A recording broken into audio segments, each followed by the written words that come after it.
Last time हमने matter in our surroundings को detail में कवर कर लिया था।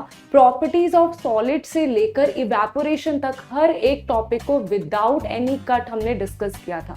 आज हम इसी चैप्टर के धमाकेदार क्वेश्चंस को डिस्कस करने वाले हैं, जिसमें MCQs, assertion, reasoning, case based questions, very short and long questions को भी डिस्कस करेंगे।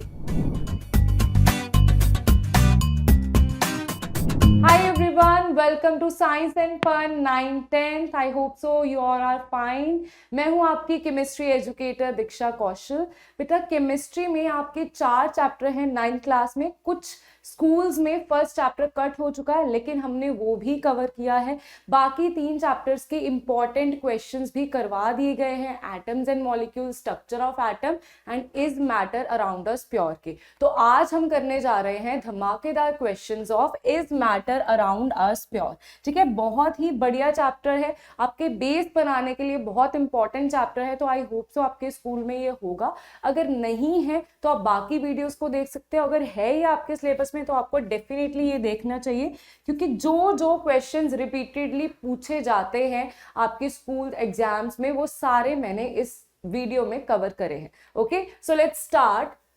देखो, हमारे पास 6 तरह के क्वेश्चंस पूछे जाते हैं जो सीबीएसई के पैटर्न के अकॉर्डिंग है। MCQs, assertion, reasoning, very short type, long type and case based questions. ठीक है, तो कई स्कूल्स में एमसीक्यूज तो बहुत ही सभी स्कूल्स में ऑलमोस्ट पूछे जाते हैं। कई स्कूल्स में असर्शन, रीजनिंग नहीं पूछी जाती। कई स्कूल्स में केस बेस्ड क्वेश्चंस नहीं पूछे जाते। ये आप अपने टीचर से कंफर्म कर लेना कि ये case based questions and assertion, reasoning आपको आएंगे या नहीं आएंगे। बट मेरे अकॉर्डिंग तो आपको इन दोनों की प्रैक्टिस भी करनी चाहिए, क्योंकि जब आप 10th क्लास में जाओगे आपको असम्पशन रीजनिंग के 2 क्वेश्चंस डेफिनेटली पूछे जाएंगे, केस बेस्ड के 3 क्वेश्चंस डेफिनेटली पूछे जाएंगे। तो 10th के लिए आपकी ऑलरेडी प्रिपरेशन शुरू हो जाएगी। तो आपको case based and assumption reasoning भी मैं इस वीडियो में करवाने वाली हूँ। ठीक है, सो अभी देखते हैं एक एक करके हर तरह का क्वेश्चन हम कवर करेंगे। First is multiple choice questions, MCQ questions. तो एमसीक्यूज किस तरह से आएंगे आपको इस चैप्टर में देखते हैं। For example you are given convert 25 degree Celsius, यहाँ पे डिग्रीज है, यहाँ पे भी डिग्रीज है, and 30 degree Celsius to kelvin scale. आपको इसमें किसमें कन्वर्ट करना है? कैल्विन स्केल में कन्वर्ट करना है। तो पहले तो आपको पता होना चाहिए degree Celsius and kelvin scale में क्या रिलेशन है। Degree Celsius and kelvin scale में क्या रिलेशन है, उससे आप बता पाओगे कि कैसे एक चीज को दूसरे में कन्वर्ट करना है। ओके, तो अगर आपके पास कोई भी चीज गिवन है डिग्री सेल्सियस में, उसमें हम 273 ऐड कर देंगे। कौन सा नंबर ऐड करेंगे? 273 नंबर ऐड करेंगे। ठीक है, 273 नंबर को ऐड करेंगे एंड हमारे पास वो डिग्री सेल्सियस किस में कन्वर्ट हो जाएगा? कैल्विन स्केल में कन्वर्ट हो जाएगा, जिसको हम डिनोट करते हैं बाय कैपिटल के। ठीक है, जिसको हम के से डिनोट करते हैं। तो आपको केल्विन में भी आ सकता है कि केल्विन में गिवन हो आप डिग्री सेल्सियस में कन्वर्ट करो, एंड डिग्री सेल्सियस में गिवन हो केल्विन में कन्वर्ट करो। ठीक है, ये बहुत ही इंपॉर्टेंट कन्वर्जन है आपके इस चैप्टर में। तो हम देखते हैं कैसे आपको एमसीक्यूज बेस्ड में किस तरह से पूछा जा सकता है कि 2 आपको इन्होंने दे दिए डिग्री सेल्सियस में, अभी बताओ इसको केल्विन में कन्वर्ट करो। तो अगर हम 25 डिग्री सेल्सियस को केल्विन में कन्वर्ट करना चाहते हैं, 273 को ऐड करा एंड हमारे पास कितना आ गया? 298 केल्विन। कितना बना? 298 केल्विन। तो बाकी सारा ये वाला तो कट हो चुका है, ये वाला भी कट हो चुका है। 298 केल्विन हमारा ए या सी में से एक होगा। देन हमने 30 डिग्री सेल्सियस को कन्वर्ट करना है किसमें? केल्विन स्केल में। तो ये आता है हमारे पास, दिस प्लस 30 हमारे पास कितना आ जाएगा? ये आ जाएगा 303 केल्विन। ठीक है, कितना आ जाएगा? 303 केल्विन। तो हमारे पास क्या आंसर आ जाता है? The correct answer is C option is the correct answer for this. ठीक है, तो ये हमारा आ गया है केल्विन एंड डिग्री सेल्सियस की कन्वर्जन में कैसे क्वेश्चंस पूछे जा सकते हैं। Next is melting point of iron is. Iron का मेल्टिंग पॉइंट क्या होता है? तो आपको 2-3 चीजों के मेल्टिंग पॉइंट याद होने चाहिए। ठीक है, एक तो वाटर का मेल्टिंग पॉइंट पता होना चाहिए, दूसरा आयरन का मेल्टिंग पॉइंट क्या होता है। तो देखो, ज्यादा नजदीक ऐसा नहीं होगा कि आपसे ऐसे पूछा जाएगा 1 538, 1535 या 1533, इस तरीके से ऑप्शंस नहीं आएंगे, ठीक है। ऑप्शंस आपको दूर दूर से, जैसे कोई 1100 है, 100 है, देन दिस इज 373 केल्विन, ये भी क्या है 100 डिग्री सेल्सियस की ही बात कर रहा है। ओके, सो 100 डिग्री सेल्सियस क्या इसका मेल्टिंग पॉइंट है? नहीं है, ठीक है। क्या 1100 समथिंग इसका मेल्टिंग पॉइंट है? नहीं है। जो आयरन का मेल्टिंग पॉइंट होता है दैट इज 1538 डिग्री सेल्सियस, ठीक है। ये क्या है इसका मेल्टिंग पॉइंट, बहुत ही हाई मेल्टिंग पॉइंट होता है। आयरन को मेल्ट करना बहुत ही मुश्किल है, ठीक है, इसलिए इसका मेल्टिंग पॉइंट काफी ज्यादा हाई होता है। नेक्स्ट इज इसका ऑप्शन का क्या, इसका क्या आंसर है? The answer is 8। इसके बाद आता है हमारे पास a gas can be compressed to a fraction of its volume। कहता है गैस को, हमें पता है जो गैसेस होती हैं दे आर कंप्रेसिबल, ठीक है। गैसेस क्या होती हैं? ये कंप्रेसिबल होती है और बहुत ही ज्यादा कंप्रेसिबल होती हैं। इतनी ज्यादा कंप्रेसिबल होती है कि हम इसको लिक्विफाई कर देते हैं, गैस को लिक्विड में कन्वर्ट कर देते हैं, ठीक है। कंप्रेस बहुत ज्यादा हो जाती है, इसके पार्टिकल्स अगर इतने दूर दूर पड़े हैं तो ये पास आ जाएंगे। क्यों पास आ जाएंगे? क्योंकि इंटर पार्टिकल स्पेस बहुत ज्यादा है। इंटर पार्टिकल, ये क्या है इसकी इंटर पार्टिकल स्पेस है, ठीक है। ये क्या है इसकी इंटर पार्टिकल स्पेस है। तो जब अगर आप एक रूम में खड़े हो, एक बंदा वहां पे खड़ा है, एक यहाँ पे खड़ा है, तो बहुत ही ज्यादा इंटर पार्टिकल स्पेस है, तो आप दोनों के पास बहुत सारी जगह है कि आप एक दूसरे के पास आ सकते हो। लेकिन अगर बहुत ही ज्यादा भीड़ है उस रूम में, तो अगर आप मेट्रो में ट्रैवल करो, बहुत ही ज्यादा भीड़ है, पॉसिबल ही नहीं है कि आप एक दूसरे से बहुत ही ज्यादा दूरी मेंटेन कर सकते हो, ठीक है। तो यहाँ पे क्योंकि इंटर पार्टिकल स्पेस है, खाली जगह है, तो हम उन दोनों को पास भी लेके आ सकते हैं, कंप्रेस भी कर सकते हैं। Okay, so this is about gases. Now what he is asking, the same volume of gas can be spread all over a room, the reason for this is.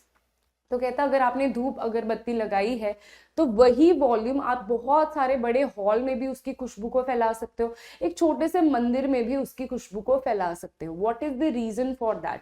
The reason is diffusion. The reason is diffusion. Diffusion क्या होती है? Mixing of gases, ठीक है। Diffusion क्या होती है? Mixing of gases. जब gases आपस में मिक्स कर जाती हैं, जैसे एक गैस होती है उसका एक फिक्स्ड वॉल्यूम नहीं है, जो गैस है इसका नो फिक्स्ड वॉल्यूम, इसका कोई फिक्स्ड वॉल्यूम नहीं है, उसी वजह से ये क्या करेगी, बहुत ही ज्यादा जगह में फैल जाएगी, ठीक है, बहुत ही ज्यादा जगह में फैल जाएगी, जिसे हम बोलते हैं diffusion. So the options here are, options क्या गिवन है, the volume occupied by molecules of gas is negligible as compared to the total volume of gas, ठीक है, कि जो वॉल्यूम इसने ऑक्यूपाई करा है नेग्लिजिबल होगा। Next is gas consist of molecules which are in the state of random motion. जो gas है वो रैंडम, उसके पार्टिकल्स रैंडम मोशन में इधर उधर जा रहे होते हैं।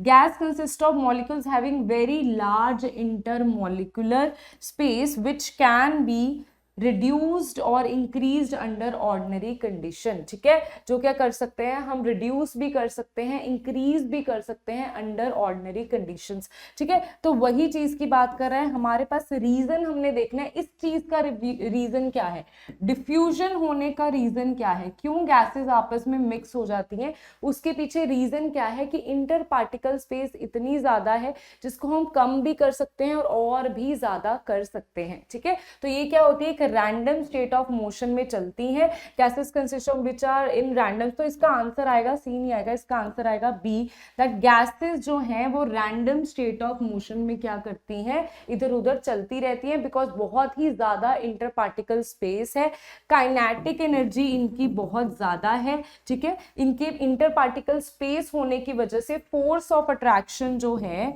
जो फोर्स ऑफ अट्रैक्शन है वो कम है, स्पेस बहुत ही ज्यादा है, तो काइनेटिक एनर्जी बहुत ही ज्यादा है, इसलिए रैंडम स्टेट ऑफ मोशन में मूव करती है, इसीलिए ये डिफ्यूजन या मिक्सिंग की प्रॉपर्टी को शो करती है। So the answer, correct answer is B, gases consist of molecules which are in a random state of motion. Okay, so next question आता है, व्हिच इज इनकरेक्ट स्टेटमेंट। देखो बच्चे इस चीज में बहुत कंफ्यूज होते हैं, इनकरेक्ट को ध्यान में ही नहीं रखते बेटा, इनकरेक्ट कौन सी सही नहीं है इसमें स्टेटमेंट। ओके, तो पहले इसमें से हम ट्रू फॉल्स की तरह देख लेते हैं, कौन सी स्टेटमेंट ट्रू है, कौन सी स्टेटमेंट फॉल्स है, फिर जो फॉल्स वाली होगी उसको हम टिक ऑफ कर देंगे। ठीक है, तो यहाँ पे matter is continuous in nature, matter continuous है नेचर में। कॉन्टिन्यूअस का क्या मतलब होता है कि ये चीज, इसको हम पार्टिकल्स में अलग अलग नहीं कर सकते।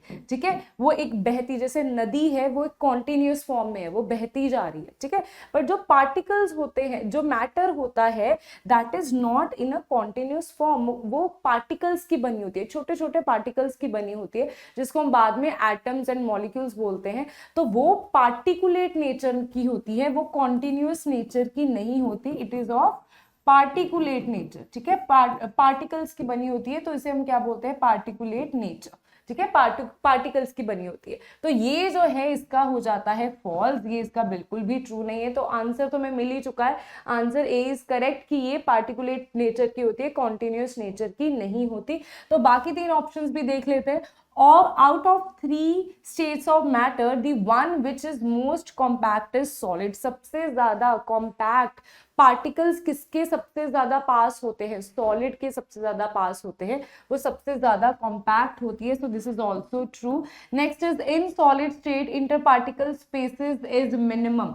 इंटर पार्टिकल स्पेसिस का क्या मतलब है कि उनके पार्टिकल्स के बीच में जो स्पेस है वो मिनिमम होती है सॉलिड में, बिल्कुल सही बात है ये भी। ठीक है, दिस इज ऑल्सो ट्रू।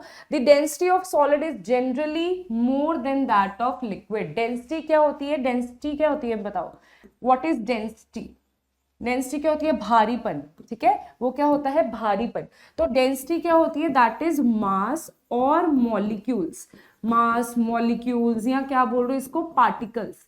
ठीक है, मास मॉलिक्यूल्स या पार्टिकल्स पर यूनिट वॉल्यूम। ठीक है, क्योंकि ये सबसे ज्यादा कॉम्पैक्ट होते हैं एक जगह पे। अगर लिक्विड एंड गैस के साथ कंपेयर करा जाए तो सॉलिड के पार्टिकल सबसे ज्यादा होते हैं, इसीलिए इनके पर यूनिट वॉल्यूम मॉलिक्यूल्स बहुत ज्यादा होते हैं या पार्टिकल्स बहुत ज्यादा होते हैं as compare to other states. So solid की डेंसिटी वो ज्यादा होती है as compare to liquid, and liquid की डेंसिटी ज्यादा होती है एज कंपेयर टू गैसेस। तो the correct answer is A. ठीक है, ऑप्शन क्या सही है इसका, A is the correct answer. हमने यहाँ पे इनकरेक्ट स्टेटमेंट देखनी थी, तो इनकरेक्ट स्टेटमेंट कौन सी है, that it is continuous in nature. Next आता है हमारे पास which of the following is not a property of gas. यहाँ पे नॉट, तो पहले हम देख लेंगे कौन कौन सी गैसेस की प्रॉपर्टीज होती हैं। तो ऑप्शन से इसका आंसर आएगा gases have a definite shape.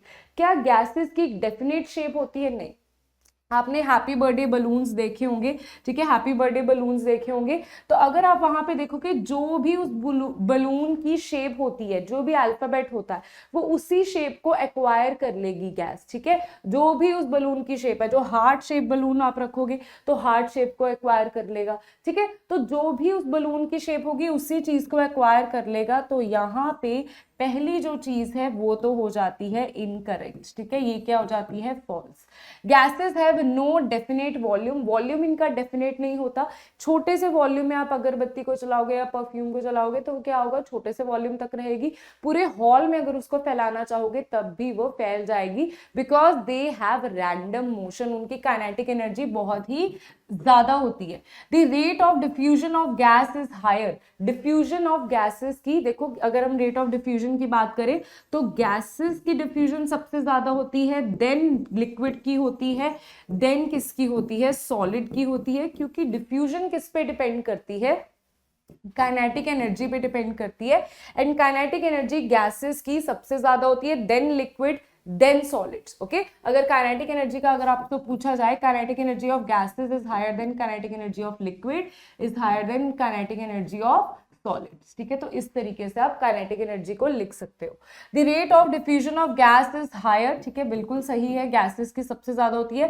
Gases particles are in state of random motion, ये तो हमने देखा ही कि इनकी काइनेटिक एनर्जी हायर होने की वजह से ये रैंडम स्टेट ऑफ मोशन में एग्जिस्ट करते हैं। So which is the correct option, कौन सा इसका करेक्ट ऑप्शन होगा? हमने नॉट वाली चीज देखनी थी, कौन सी प्रॉपर्टी नहीं है इस चीज की, तो कौन सी नहीं है? Gases have a definite shape. Incorrect, not, ये सारी स्टेटमेंट में आपने कंफ्यूज नहीं होना, पहले ट्रू फॉल्स की तरह उसको सॉल्व कर लेना है, फिर जो इनकरेक्ट होगा या जो नॉट वाली स्टेटमेंट होगी उसको आपने ऑप्शन सही करके आना है। ओके, सो नेक्स्ट आता है द सॉलिड विच अंडरगोज। देखो एमसीक्यूज में क्या होता है, या तो ऑप्शन सही होगा या तो गलत होगा, तो आपको सारा कुछ आता है फिर भी आप जस्ट एक ब्लंडर मिस्टेक से करके, सिली मिस्टेक करके आप क्या कर दो, अपने मार्क्स कम कर दो, है ना, आंसर को गलत कर दो, तो बहुत दुख होता है फिर पेपर के बाद। तो इस चीज का ध्यान रखना है। The solid which undergoes sublimation. Now what is sublimation? Sublimation क्या होती है? ठीक है, व्हाट इज सब्लिमेशन? सब्लिमेशन होती है जब हम किसी भी चीज को सीधा सॉलिड से गैस में कन्वर्ट करते हैं या गैस से सॉलिड में कन्वर्ट करते हैं, उसे हम क्या बोलते हैं? सब्लिमेशन। जैसे बहुत सारी चीजें हैं लाइक कैम्फर। कैम्फर क्या है? मुश्कपूर, आपने घर में सुना होगा, बहुत ही अच्छी इसकी खुशबू होती है। ठीक है, तो मुश्कपूर जो कैम्फर होती है ये क्या करती है? सीधा सॉलिड से गैसियस फॉर्म में कन्वर्ट हो जाती है। नैप्थलीन बॉल्स सीधा सॉलिड से गैसेस में कन्वर्ट हो जाते हैं। दे आर सब्लिमेबल सब्सटेंसेस, वो सब्लिमेशन शो करते हैं। तो यहाँ पे ये पूछ रहा है सॉलिड, इनमें से कौन सा ऐसा सॉलिड है जो सब्लिमेशन शो करता है? दैट मीन सीधा सॉलिड से गैस या गैस से सॉलिड में कन्वर्ट हो जाता है। सो आइस क्यूब्स नहीं, आइस क्यूब्स जो होते हैं पहले लिक्विड में जाएंगे, देन फिर उसको बॉईल करते रहोगे, आफ्टर दैट वो गैस में कन्वर्ट होंगे, तो this is not a sublimable substance. Next is naphthalene balls. तो नेप्थलीन बॉल्स जैसे मैंने आपको एग्जांपल दी, ठीक है, और कौन कौन सी एग्जांपल होती है सब्लिमेशन सब्सटेंस की? कैम्फर हो गया, ठीक है, then there is naphthalene balls, then there is iodine, ठीक है, आयोडीन हो गई। उसके बाद आती है ड्राई आइस। ड्राई आइस या इसको सॉलिड कार्बन डाइऑक्साइड भी बोल दिया जाता है, इसको क्या बोला जाता है? सॉलिड कार्बन डाइऑक्साइड भी बोला जाता है।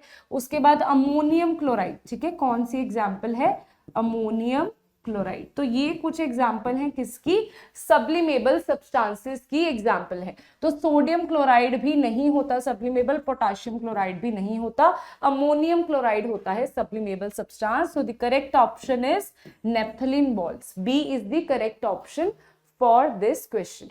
नेक्स्ट चलते हैं। नेक्स्ट आता है आपके पास, which of the following condition is most favourable? कौन सी सबसे ज्यादा फेवरेबल होती है for converting gas into liquid? For converting gas into liquid, gas का लिक्विड में कन्वर्ट होना। ठीक है, तो हम देखते हैं गैस का। देखो बेटा, गैस के जो पार्टिकल्स हैं, गैस के पार्टिकल्स अगर इस तरीके से हैं, तो लिक्विड में अगर इसी गैस को मैंने लिक्विफाई करना है, लिक्विड में कन्वर्ट करना है, तो इन पार्टिकल्स को मुझे पास लेके आना पड़ेगा। ठीक है, पर यूनिट वॉल्यूम कितने मॉलिक्यूल्स होंगे उस चीज को मुझे कम करना पड़ेगा। तो उस चीज को कम करने के लिए मुझे प्रेशर ज्यादा अप्लाई करना पड़ेगा। सो पहली चीज क्या होनी चाहिए? हाई प्रेशर होना चाहिए। टेम्परेचर कैसा होना चाहिए? लो या हाई? देखो, अगर टेम्परेचर ज्यादा होगा तो काइनेटिक एनर्जी भी ज्यादा होगी, और जो पार्टिकल्स हैं उनमें जो स्पेस है वो क्या हो जाएगी? स्पेस हो जाएगी इंक्रीज। ठीक है, जितना ज्यादा काइनेटिक एनर्जी होगी उतना ज्यादा रैंडमली इधर उधर मूव करेंगे, उतनी ही ज्यादा इंटर पार्टिकल स्पेस इंक्रीज होती जाएगी, ना कि कम होगी। हमें यहाँ पे इंटर पार्टिकल स्पेस को कम करना है, तो हम यहाँ पे क्या करेंगे? टेम्परेचर को कम रखेंगे, लो रखेंगे। Okay, so what is our motto? हमने यहाँ पे करना क्या है कि इंटर पार्टिकल स्पेस को कम करना है। इंटर पार्टिकल स्पेस कम कैसे होगी? ज्यादा प्रेशर अप्लाई करके एंड टेम्परेचर को लो रख के। सो the answer A is correct. High pressure and low temperature is the condition. Favourable condition है लिक्विफिकेशन ऑफ गैसेस। ठीक है, ये क्या है? Liquefaction of gases. तो लिक्विफिकेशन ऑफ गैसेस बहुत सारी चीजों में यूज होती है। एलपीजी सिलेंडर्स की बात कर लो, या ऑक्सीजन गैस है, ठीक है, वो कैसे लिक्विफाई करी जाती है? ऑक्सीजन गैस को हॉस्पिटल्स में रखा जाता है लिक्विफाई करके। ओके, सो नेक्स्ट आता है हमारे पास the phenomena involved in the lawn becoming wet in the morning during winter. तो कहता हमने विंटर्स में देखा है, सुबह सुबह क्या हो जाता है, जो हमारा लॉन है वो वेट हो जाता है विंटर्स में। ये क्यों होता है, what is the phenomena involve, the phenomena is condensation. ठीक है, होता क्या है, हमारे एटमॉस्फेयर में प्रेजेंट होते हैं वाटर वेपर्स, एटमॉस्फेयर में क्या प्रेजेंट होते हैं, वाटर वेपर्स प्रेजेंट होते हैं हमारे एटमॉस्फेयर में। तो वाटर वेपर्स क्या करते हैं, जब भी किसी कूल सरफेस के साथ टकराते हैं, जब भी उनको ठंडक मिलती है, तो वो क्या होते हैं, कंडेंस हो जाते हैं, मतलब वो एक गैस फॉर्म से किस में कन्वर्ट हो जाते हैं, लिक्विड फॉर्म में कन्वर्ट हो जाते हैं, जिसे हम बोलते हैं कॉन्डेंसेशन ऑफ गैस, जिसे हम क्या बोलते हैं, कॉन्डेंसेशन ऑफ गैस। ओके, सो इसी वजह से जब भी आप बॉटल्स को फ्रिज से बाहर रखते हो, तो बाहर आते ही उसके बाहर क्या हो जाता है, उस बॉटल्स के ऊपर क्या हो जाता है, ऐसे बॉटल को बाहर रखा तो बॉटल के ऊपर पानी सा आ जाएगा। What is the reason for that, उसके पीछे क्या रीजन है कि जब आप उसको बाहर निकालोगे, बॉटल की सरफेस जो है वो काफी ठंडी है, वाटर वेपर्स हमारे एटमॉस्फेयर में है, तो वाटर वेपर्स उसके साथ टकराते हैं और क्या हो जाते हैं, कूलनेस, टेम्परेचर कम होने की वजह से, कूलनेस का क्या मतलब है, टेम्परेचर कम मिलने की वजह से वो लिक्विफाई हो जाते हैं, लिक्विड में कन्वर्ट हो जाते हैं। Okay, so the correct option is condensation. Next आता है हमारे पास अलग तरह के question, that is assertion reasoning questions.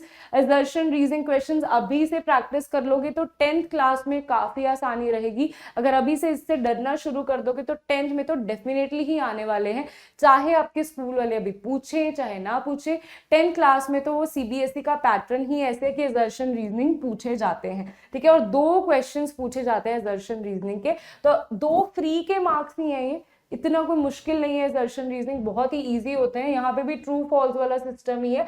आपने क्या करना होता है, असर्शन क्या होती है, इट इज अ स्टेटमेंट, ठीक है, ये होती है एक स्टेटमेंट। तो पहले तो आपने उस स्टेटमेंट को देखना है कि क्या वो सही है या वो गलत है।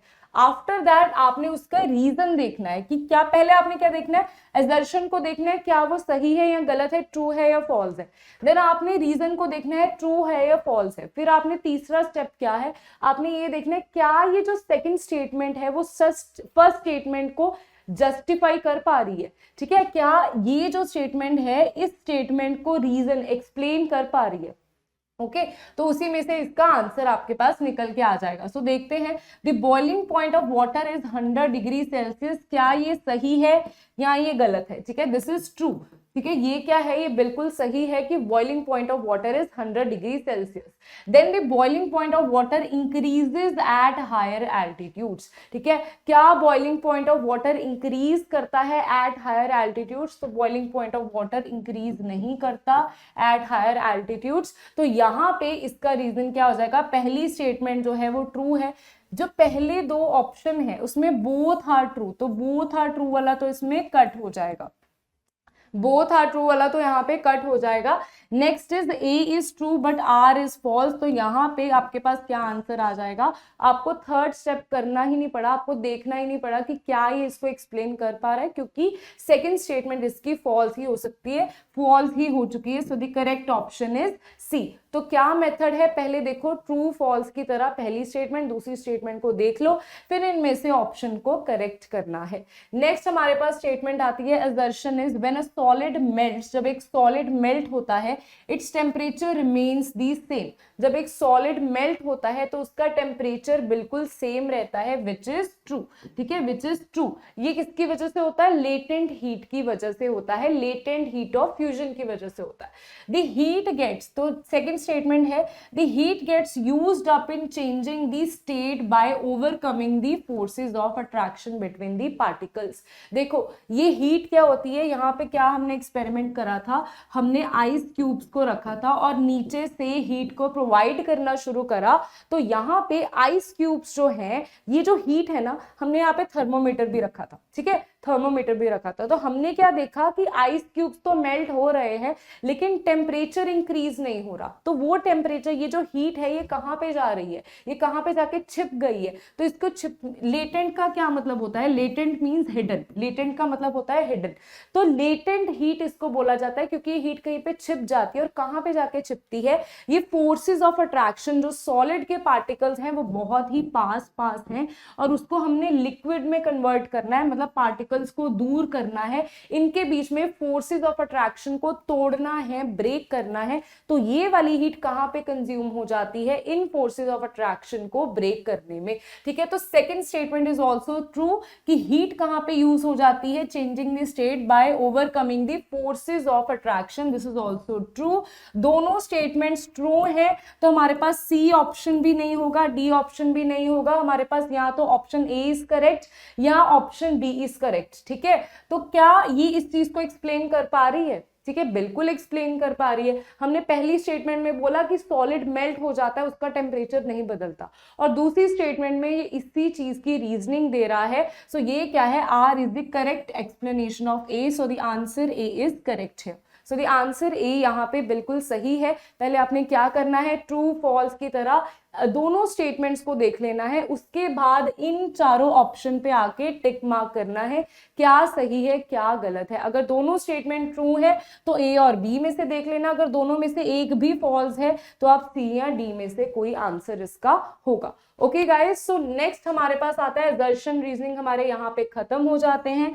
जस्ट आपको एक हिंट दिया था, असर्शन रीजनिंग आपने सॉल्व कैसे करने हैं। अदरवाइज अगर आपके चैप्टर्स की कॉन्सेप्ट्स जो हैं वो क्लियर है, आपको डरने की बिल्कुल भी जरूरत नहीं है, चाहे वो एमसीक्यू बेस में आ जाए, चाहे वो असर्शन रीजनिंग में आ जाए, चाहे वो केस बेस्ड में आ जाए। अगर आपके कॉन्सेप्ट्स बिल्कुल क्लियर है तो आप किसी भी तरह का क्वेश्चन आप सॉल्व कर सकते हो easily. Okay, so next is very short type of questions. Very short type of questions में कैसे पूछा जाता है, मतलब 2 मार्क्स के जो क्वेश्चंस होते हैं वो कैसे पूछे जाएंगे। To which physical state of matter do the following statements apply. बहुत ही सिंपल से क्वेश्चंस होते हैं।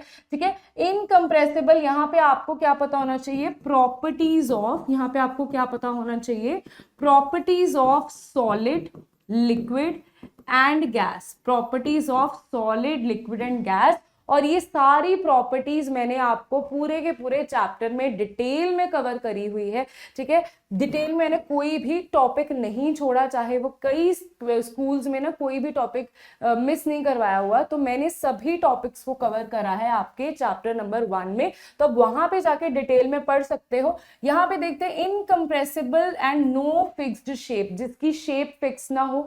तो पहले जिसकी शेप फिक्स नहीं होती या तो वो लिक्विड होगा या तो वो गैस होगा। एंड इनकम्प्रेसिबल, पर गैसेस जो होती है वो तो कंप्रेसिबल होती है, तो गैस तो डेफिनेटली नहीं होगी। So the correct answer is liquid. ठीक है, इसका क्या करेक्ट आंसर है, liquid is the correct answer. Next is compressible and no definite shape. No definite shape, sorry, no definite volume. Definite volume किस चीज का नहीं होता, सॉलिड का भी डेफिनेट वॉल्यूम होता है। ठीक है, जो वाटर होता है, वाटर जिस भी कंटेनर में डालोगे उसी के वॉल्यूम को क्या एक्वायर कर लेता है। ठीक है, वाटर की शेप जो होती है, वाटर की जो शेप होती है दैट इज नॉट डेफिनेट, मतलब लिक्विड की शेप डेफिनेट नहीं होती, लेकिन लिक्विड का वॉल्यूम तो डेफिनेट होता है ना, लिक्विड का वॉल्यूम तो डेफिनेट होता ही है। अगर आपको किसी ने छोटे से कप में, ठीक है, कोल्ड ड्रिंक दी है तो वो भी उतनी ही वॉल्यूम की होगी। किसी ने बहुत ही बड़े ऐसे ग्लास में दे दी है तब भी वो कोल्ड ड्रिंक उतनी ही रहेगी, वो कोल्ड ड्रिंक नहीं चेंज हो जाएगी, उसका वॉल्यूम नहीं चेंज हो जाएगा।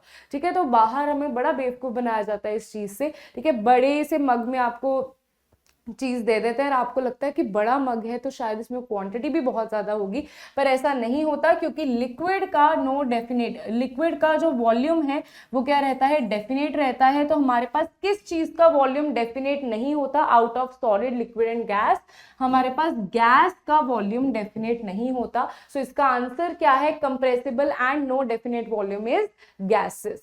सो नेक्स्ट हमारे पास आता है, why do see water droplets on the outer surface of glass containing ice cold water. ठीक है, तो हम क्यों वाटर ड्रॉपलेट्स को देखते हैं, इसका आंसर मैंने आपको अभी जस्ट बताया है कि ये किसकी वजह से होता है, this is because of condensation. ठीक है, ये किसकी वजह से होता है, कॉन्डेंसेशन की वजह से होता है। तो अभी एक काम करो, इस कॉन्डेंसेशन में इस चीज को आप वेरी शॉर्ट, मतलब 2 मार्क्स में, ठीक है, 2 मार्क्स में, ताकि आपको फुल नंबर मिल जाए, 2 मार्क्स में आप इस क्वेश्चन को कैसे डिस्क्राइब करोगे। ठीक है, कैसे आप इस चीज को डिस्क्राइब करोगे, आप हार्डली 5-6 लाइंस में इसको लिख लेना। ठीक है, 5 to 6 लाइंस में इसको लिख लेना। ठीक है। तो यहाँ पे ये भी मैं ज्यादा ही बोल रही हूँ, 3 to 4 लाइन्स में भी काम चल जाएगा आपका। तो वहां पे आप कैसे इस चीज को एक्सप्लेन करोगे कि कॉन्डेंसेशन की वजह से, वाटर वेपर्स की वजह से हमें क्यों बॉटल के आसपास वहां पे क्या दिखता है, ग्लास ऑफ कोल्ड वाटर के आसपास हमें वाटर ड्रॉपलेट्स क्यों नजर आती हैं। उस चीज को आप एक्सप्लेन करके मुझे कमेंट सेक्शन में लिख के बताओ। एंड जिस बच्चा जो बच्चा बताएगा, जो मेरी वीडियोस देखते हैं उनको पता ही होगा, ठीक है। मैं चाहे जल्दी चाहे लेट, बट आपके सारे कमेंट्स को देखती ही, रिव्यू भी करती हूँ। अगर आपका कोई क्वेश्चन हो तो उसका आंसर भी देती हूँ, ठीक है। तो अगर आपका आंसर बिल्कुल सही है तो मैं उसको अप्रिशिएट भी करती हूँ। तो यहाँ पे मेरे को इस चीज का आंसर मैंने ऑलरेडी आपको एक्सप्लेन कर दिया। इसका आंसर एग्जाम में कैसे लिखोगे वो चीज मुझे लिख के बताओ, ठीक है। I also want to know कि आपकी प्रेजेंटेशन स्किल्स क्या है, आप कैसे उस चीज को प्रेजेंट करते हो। आता तो है आपको, ठीक है, लेकिन उसको प्रेजेंट कैसे कर रहे हो वो भी बहुत जरूरी है, ठीक है, वो भी बहुत ही ज्यादा जरूरी है। नेक्स्ट हमारे पास आता है kinetic energy of particles of water in 3 vessels. हमारे पास 3 वेसल्स हैं, ठीक है, ए बी सी, ठीक है, ए बी सी हमारे पास 3 वेसल्स हैं, ए बी सी। इसकी काइनेटिक एनर्जी ई है, इसकी काइनेटिक एनर्जी ई बी है, एंड इसकी काइनेटिक एनर्जी ई सी है रिस्पेक्टिवली। सो कहता है E A is greater than this and this, ठीक है। Arrange the temperature T A T B and T C. देखो जितना ज्यादा टेम्परेचर होगा उतनी ज्यादा काइनेटिक एनर्जी होगी। मतलब काइनेटिक एनर्जी जो होती है वो टेम्परेचर के डायरेक्टली प्रोपोर्शनल होती है, ठीक है। जितना ज्यादा टेम्परेचर बढ़ता रहेगा, अगर कहीं किसी जगह पे आग लग जाएगी, टेम्परेचर बढ़ जाएगा तो आप सब भागना शुरू कर दोगे रैंडमली। तो यहाँ पे भी ऐसे ही होता है, अगर यहाँ पे टेम्परेचर बढ़ जाता है, आग लग जाती है, तो ये इनको काइनेटिक एनर्जी ज्यादा मिल जाती है मॉलिक्यूल्स को, ये रैंडमली भागना शुरू कर देते हैं। तो अगर मैं बोल रही हूँ ई ए की काइनेटिक एनर्जी, ए की काइनेटिक एनर्जी सबसे ज्यादा है, दैट मीन्स इसका टेम्परेचर सबसे ज्यादा है। तो बी का भी टेम्परेचर उससे कम हुआ, एंड देन सी का टेम्परेचर सबसे कम हुआ।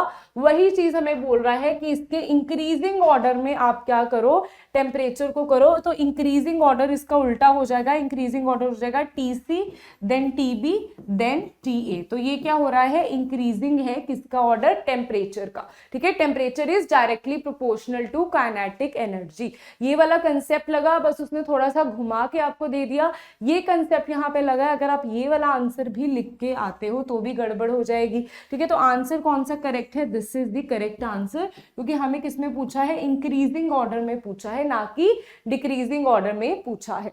सो नेक्स्ट हमारे पास चलते हैं, नेक्स्ट आते हैं हमारे पास short type of questions. Short type questions 3 marks के होते हैं, ठीक है, 3 मार्क्स के होते हैं शॉर्ट टाइप क्वेश्चंस। तो देखते हैं किस तरह से आपसे शॉर्ट क्वेश्चंस पूछे जा सकते हैं। Very very important, very very important concept of this chapter, that is latent heat of fusion and vaporization. Why steam at 100 degrees Celsius is better for heating purposes than water at 100 degrees Celsius? तो वो बोल रहे हैं steam at 100 degrees Celsius, temperature same है, इसमें heat ज्यादा है as compare to water at 100 degree Celsius, ठीक है, as compare to water at 100 degree Celsius. तो देखो यहाँ पे जब हम पानी को उबाल रहे हैं, यहाँ पे किस चीज का यूज हो रहा है, लेटेंट हीट ऑफ वेपराइजेशन की बात कर रहा है। यहाँ पे जब हम पानी को क्या कर रहे हैं, बॉईल कर रहे हैं, जब हम पानी को बॉईल कर रहे हैं, यहाँ पे हीट प्रोवाइड कर रहे हैं, पानी क्या हो रहा है, धीरे धीरे वेपराइज होना शुरू हो रहा है, बॉईल करना शुरू हो रहा है। तो हमने जब थर्मोमीटर में देखा, इसका टेम्परेचर जो है वो कांस्टेंट रहा, टेम्परेचर कांस्टेंट रहा जब तक वो अपने बॉइलिंग पॉइंट तक रीच नहीं कर गया।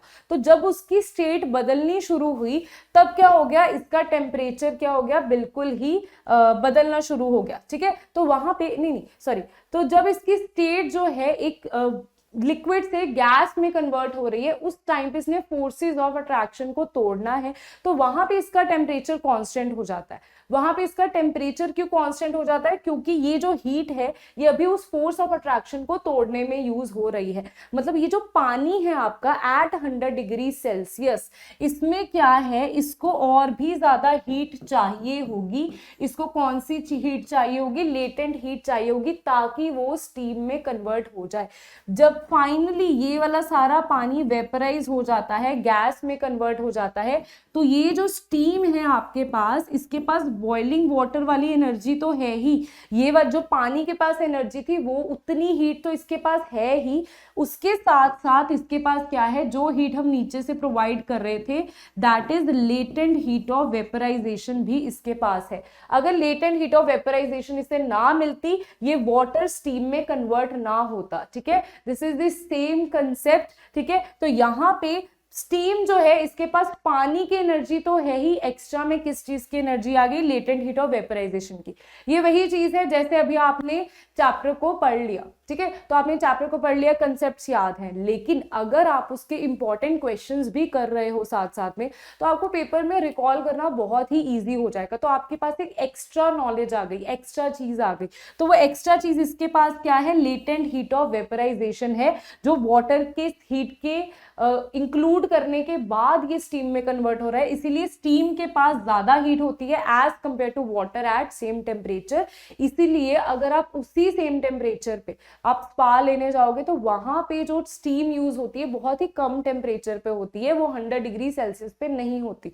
नो डाउट 100 डिग्री सेल्सियस वाला जो वाटर है वो भी आपके हाथ को जला देगा, रैशेज हो जाएंगे आपके हाथ में, लेकिन अगर आप स्टीम एट 100 डिग्री सेल्सियस की बात करो तो बहुत ही ज्यादा डेंजरस होता है, उसके जो मार्क्स होते हैं, बर्न्स होते हैं, और भी ज्यादा स्फीयर होते हैं।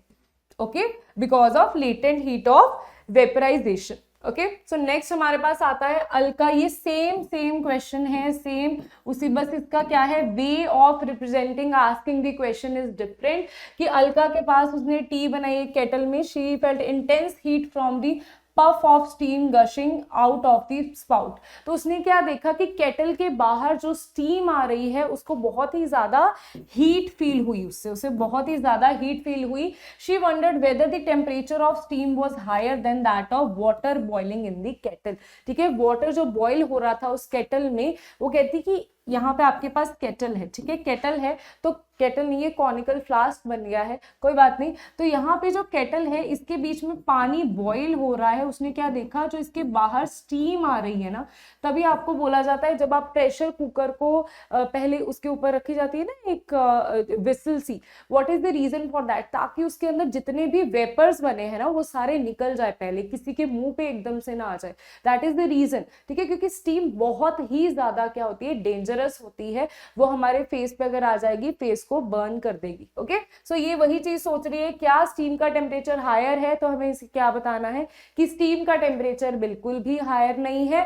वही अलका को ये सारी चीजें एक्सप्लेन करनी है कि भाई स्टीम का टेम्परेचर नहीं हायर है, स्टीम जो होती है उसके पास ज्यादा हीट होती है as compare to water at same degree Celsius due to the presence of because it consumes latent heat of vaporization while converting from water to steam. Okay, so next आता है हमारे पास, next question is why does the temperature of substance remain constant during its melting or boiling point?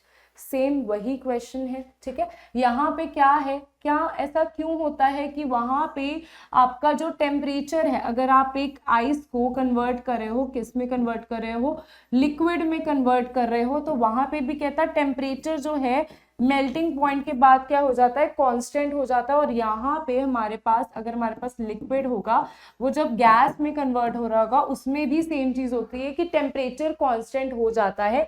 What is the reason behind that, क्योंकि यहाँ पे ये use करता है latent heat of fusion. पहले तो आपने इन दोनों चीजों का नाम लिखना है, और यहाँ पे ये क्या यूज करता है, latent heat of vaporization. Yes, जो राइटिंग है थोड़ी सी ऐसी ही हो रही है यहाँ पे। ठीक है, this is latent heat of fusion, this is latent heat of vaporization, क्योंकि यहाँ पे वेपराइज हो रही है, यहाँ पे फ्यूजन हो रही है। Melting is also fusion, melting को फ्यूजन भी बोला जाता है, जब एक चीज सॉलिड से लिक्विड में कन्वर्ट होती है, that is also fusion. So latent heat of fusion and vaporization के पीछे रीजन क्या है, फोर्सेज ऑफ अट्रैक्शन को ब्रेक करने के लिए एक स्टेट से दूसरी स्टेट में जाता है, तो फोर्सेज ऑफ अट्रैक्शन को ब्रेक करता है, वो उसी हीट को किस लिए यूज करता है, फोर्सेज ऑफ अट्रैक्शन को तोड़ने के लिए, ब्रेक करने के लिए। ओके, सो वही आपने इसका आंसर देना है, फोर्सेज ऑफ अट्रैक्शन। ठीक है, कहां पे, फोर्सेज ऑफ अट्रैक्शन, को ब्रेक करने के लिए। एक तो ये पॉइंट आपको लिखना है इसमें, दूसरा पॉइंट आपको क्या लिखना है कि लेटेंट हीट ऑफ फ्यूजन क्या होती है, लेटेंट हीट ऑफ वेपराइजेशन क्या होती है। ओके, सो नेक्स्ट आता है, यहाँ पे इन्होंने आंसर भी दिया हुआ है, तो इस आंसर को आप पीडीएफ में पढ़ लेना। यहाँ पे इस चीज को रिमूव कर देती हूँ। The temperature of substance remain constant at its melting and boiling point until substance melts and boils because heat supplied किस में यूज हो जाती है, overcoming the forces of attraction between particles. तो ये एनर्जी एब्जॉर्ब हो जाती है without showing any rise in temperature, is given the name latent heat of fusion and latent heat of vaporization. जो मैंने आपको 2 पॉइंट्स लिखे हैं। अभी देखो एक और चीज बहुत ही इंपॉर्टेंट है आपको बतानी, इंस्टेड इस पैराग्राफ में बताने के बजाय आप इसको पॉइंट्स में बताओ, ठीक है। फर्स्ट आप लिखो लेटेंट हीट ऑफ वेपराइजेशन, पहला तो ये वाला पॉइंट आप बना दो, दूसरा पॉइंट आप बना दो overcoming the forces of attraction. तो टीचर को आराम से वो चीज दिख जाएगी, आपको फुल मार्क्स मिल जाएंगे, क्योंकि टीचर को भी कम मेहनत करनी पड़ी है आपके आंसर को देखने के लिए। तो कोशिश करा करो कि अपने आंसर को पॉइंट्स में लिखा करो इंस्टेड ऑफ पैराग्राफ्स में। ओके, पॉइंट्स में उनको लिखा करो। नेक्स्ट इज हमारे पास आता है why do trees acquire more leaves during summer. ठीक है, ये थोड़ा सा बायो से भी लिंक्ड अप है आपका। ओके, बायो से भी लिंक्ड अप है। ट्रीज जो हैं वो समर्स में ज्यादा उसको लीव्स को एक्वायर क्यों कर लेते हैं, what is the reason behind that. So the reason is during summer temperature is generally very high. जो टेम्परेचर है वो बहुत ही ज्यादा हाई होता है समर्स में। In order to keep cool रहने के लिए क्या करते हैं, ये क्या करते हैं, ट्रांसपिरेशन का प्रोसेस करते हैं। ठीक है, ट्रांसपिरेशन का प्रोसेस का क्या मतलब है कि जो इनके ऊपर लीव के ऊपर जो वाटर वेपर्स होते हैं, जो पानी होता है लीव्स के ऊपर, लीव्स के ऊपर जो वाटर होता है वो क्या करता है, चला जाता है। मतलब लीव्स के ऊपर पानी आएगा और वहां पे वो वाटर वेपर्स में कन्वर्ट हो जाएगा। मतलब यहाँ पे ये इवेपोरेशन को शो करते हैं। मैंने यहाँ पे इवेपोरेशन क्यों लिखा, व्हाई नॉट वेपराइजेशन, क्योंकि वेपराइजेशन बॉइलिंग पॉइंट तक होती है, इवेपोरेशन सनलाइट की प्रेजेंस में होती है। बॉइलिंग पॉइंट से पहले ही जब कोई चीज लिक्विड से गैस में कन्वर्ट हो जाती है उसे हम क्या बोलते हैं, evaporation. So evaporation and vaporization interchangeable terms नहीं है। ठीक है, इसको आप इंटरचेंज नहीं कर सकते। वेपराइजेशन अलग होती है, इवेपोरेशन अलग होती है। वेपराइजेशन में बॉइलिंग पॉइंट तक पहुंचना पड़ता है लिक्विड को गैस में कन्वर्ट होने के लिए, हम हीट को सप्लाई करते हैं।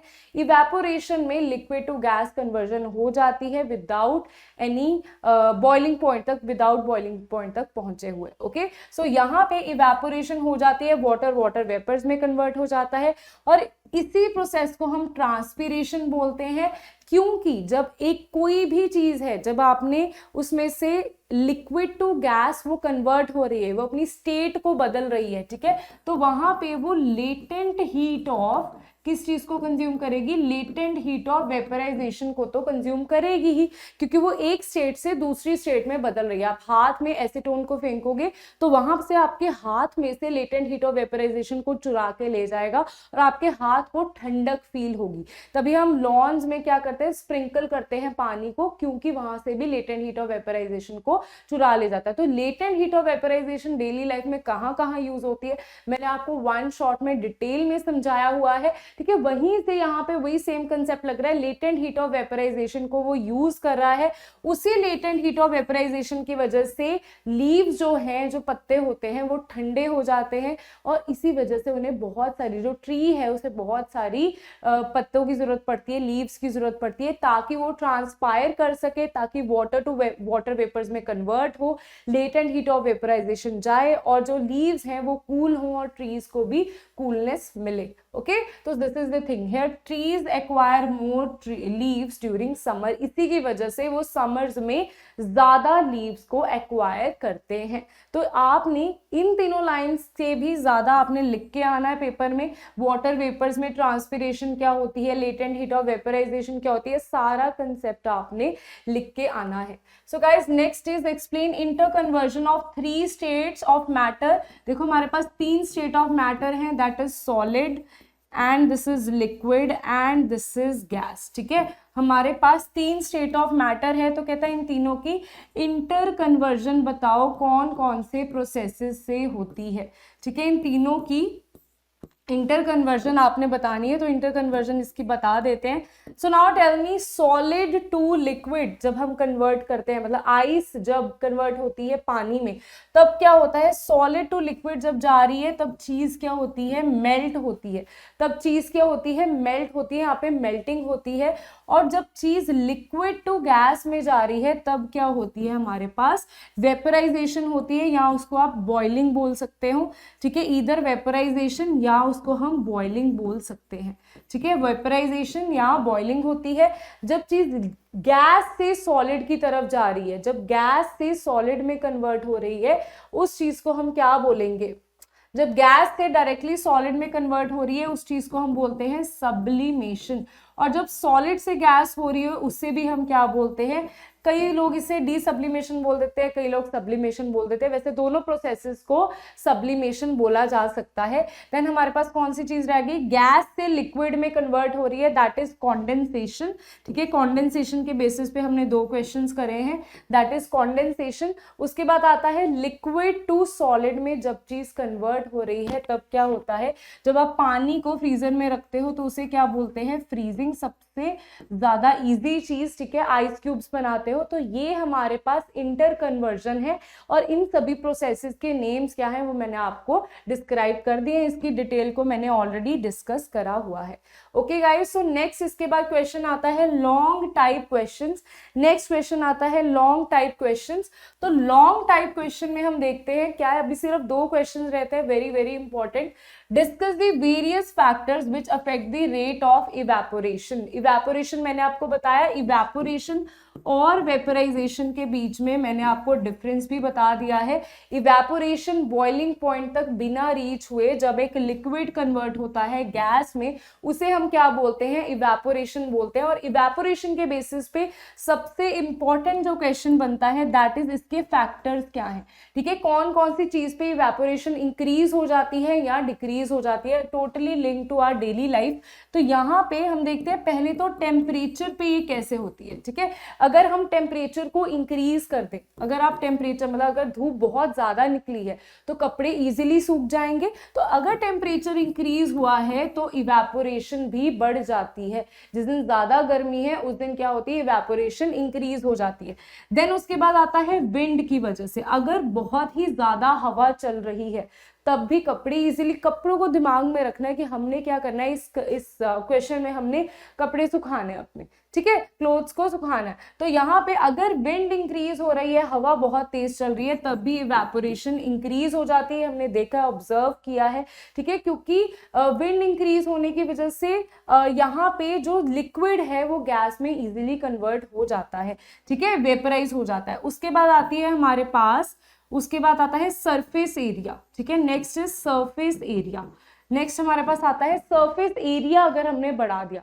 अच्छा मुझे बात बताओ, अगर आपने एक ग्लास में साइड पे धूप के नीचे रखा हुआ है पानी, और साथ में आपने उसी ग्लास में से फेंक के रखा हुआ है, आपने 2 ग्लास लिए, एक में एज इट इज रख दिया पानी सनलाइट के नीचे और दूसरे में आपने फेंक के रख दिया। ठीक है, अपने गार्डन में या कहीं भी अपने लॉन में फेंक के उसको रख दिया। ठीक है, तो यहाँ पे क्या होगा, एक चीज तो आपकी ग्लास में एज इट इज पड़ी है, दूसरी चीज आपने ऐसे पानी को गिरा दिया, ठीक है, फेंक के रखा हुआ है। तो यहाँ पे सरफेस एरिया इज लेस, यहाँ पे सरफेस एरिया इज मोर। ठीक है, उसका सरफेस एरिया बढ़ जाता है। तो अगर आप देखोगे आफ्टर फ्यू आवर्स यहाँ पे तो इवेपोरेशन होनी शुरू हो जाती है। ठीक है, यहाँ पे पानी जो है वो वेपराइज होना शुरू हो जाता है, इवेपोरेट हो जाता है। लेकिन यहाँ पे पानी हमें दिखता भी नहीं है कि इवेपोरेट हो रहा है। ठीक है, हमें ऐसा लगता है उतना ही तो वॉल्यूम है ग्लास में जितना पहले था, शायद कुछ दिन बाद भी पानी वहां पे बहुत ही कम पानी गायब हो। ठीक है, तो what is the reason behind that, क्योंकि यहाँ पे जब भी आप सरफेस एरिया की बात करते हो, सरफेस एरिया इंक्रीज होने की वजह से इवेपोरेशन जो है वो इंक्रीज हो जाती है, क्योंकि पॉइंट ऑफ कांटेक्ट, ठीक है, पॉइंट ऑफ सरफेस एरिया बढ़ गया तो हर मॉलिक्यूल को क्या मिल रही है, सनलाइट मिल रही है, पॉइंट ऑफ कांटेक्ट इंक्रीज हो जाता है। इसी की वजह से क्या हो जाती है, इवेपोरेशन आपकी इंक्रीज हो जाती है। ओके, सो नेक्स्ट हमारे पास वेरी वेरी इंपॉर्टेंट, जिसमें बिल्कुल उल्टी चीज हो रही है, ह्यूमिडिटी की वजह से इवेपोरेशन डिक्रीज होती है. What is the reason for that, reason behind that? So the reason is humidity का क्या मतलब होता है, वाटर वेपर्स जो हैं वो कहाँ पे बढ़ चुके हैं, इंक्रीज हो चुके हैं हमारे एटमॉस्फेयर में. ठीक है, वाटर वेपर्स ऑलरेडी बहुत इंक्रीज हैं. तो इवेपोरेशन में हो क्या रहा है, इवेपोरेशन कॉन्सेप्ट किस चीज का है, इवेपोरेशन में कर भी हम यह सेम ही चीज रहे. इवेपोरेशन में क्या कर रहे हैं हम, वाटर वेपर्स को ही बना रहे हैं. ठीक है, हम क्या कर रहे हैं, वाटर से वाटर वेपर्स को ही बना रहे हैं. ठीक है, जब हम जिस चीज को बना रहे हैं वो चीज ऑलरेडी प्रेजेंट है तो इस चीज की जरूरत क्या है. ठीक है, वाटर वेपर्स ह्यूमिडिटी की वजह से ऑलरेडी बहुत ज्यादा प्रेजेंट है तो इवेपोरेशन की कोई जरूरत ही नहीं है. तो ऑलरेडी एटमॉस्फेयर एक लिमिट तक वाटर वेपर्स को रख सकता है. ऑलरेडी बहुत ही ज्यादा मॉइस्चर है एटमॉस्फेयर में, वाटर वेपर्स बहुत ज्यादा प्रेजेंट है, तो इवेपोरेशन उस टाइम पे कम हो जाएगी. क्यों कम होगी, क्योंकि और ज्यादा वाटर वेपर को वो एटमॉस्फेयर में नहीं रख सकती. इसीलिए ये वाला बहुत ही इंपॉर्टेंट पॉइंट है कि surface area, wind and temperature में इवेपोरेशन क्या होती है, इंक्रीज ही होती है, लेकिन ह्यूमिडिटी में इवेपोरेशन डिक्रीज हो जाती है. ओके, सो नेक्स्ट हमारे पास पूछा जाता है latent heat of evaporation of two liquids A and B is 180 and 200. Okay, so यहाँ पे देखो दो लिक्विड्स हैं, ए का हमारे पास दिया है 180 एंड बी का हमारे पास दिया है 200. ठीक है, तो ये क्या दी है, इनकी लेटेंट हीट ऑफ इवेपोरेशन दी है. Which one can produce more cooling, कौन सी ज्यादा कूलिंग इफेक्ट प्रोड्यूस कर सकती है, जो ज्यादा लेटेंट हीट ऑफ इवेपोरेशन को, जो आपके हाथों में से ज्यादा हीट को निकाल लेगी वो ज्यादा कूलिंग प्रोड्यूस करेगी. तो कौन सी ज्यादा कूलिंग प्रोड्यूस करेगी, बी वाली ज्यादा कूलिंग प्रोड्यूस करेगी. So the answer is B will produce more cooling. ठीक है, ये ज्यादा कूलिंग इफेक्ट देगी. What is the reason behind that, क्योंकि ज्यादा लेटेंट हीट ऑफ इवेपोरेशन को निकाल के ले जाएगी. ठीक है, can produce cooling effect and why, what is the reason behind that, क्योंकि लेटेंट, वो सारा आपने कंसेप्ट बता देना है, लेटेंट हीट ऑफ इवेपोरेशन.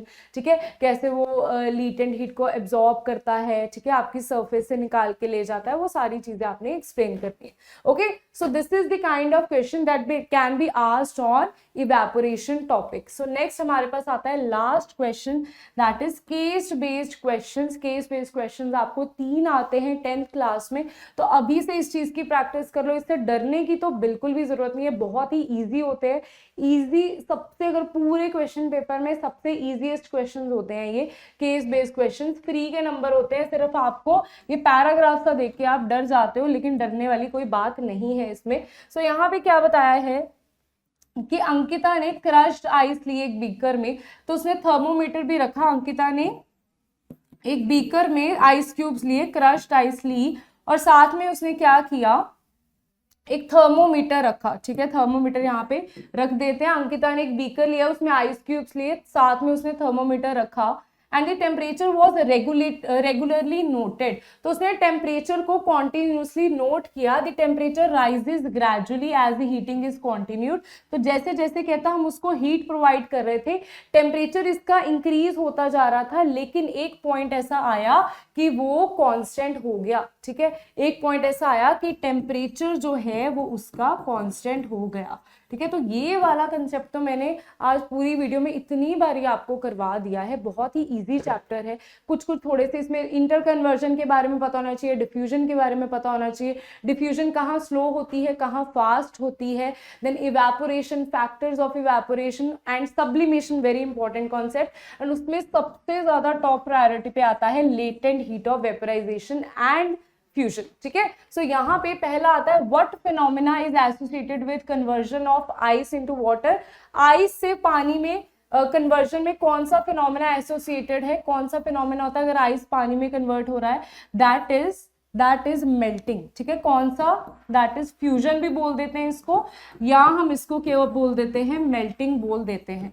ठीक है, कौन सा फिनोमेना होता है, फ्यूजन और मेल्टिंग ऑफ आइस इसमें एसोसिएटेड होता है जब एक आइस पानी में कन्वर्ट होती है. ठीक है, दैट मीन्स सॉलिड किस में कन्वर्ट हो रहा है, लिक्विड में कन्वर्ट हो रहा है. पहले तो आपने इस फिनोमेना का नाम लिख देना, उसके बाद इसकी एक्सप्लेनेशन दे देनी है कि मेल्टिंग या फ्यूजन क्या होता है जब एक सॉलिड लिक्विड में कन्वर्ट होता है.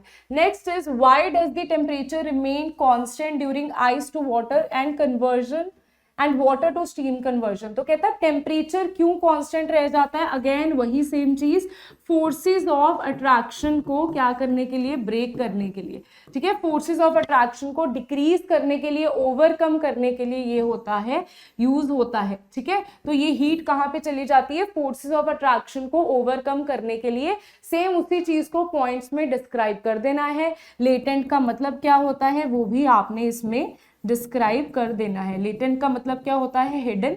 तो टीचर को ऐसे इंप्रेस कर देना पूरा।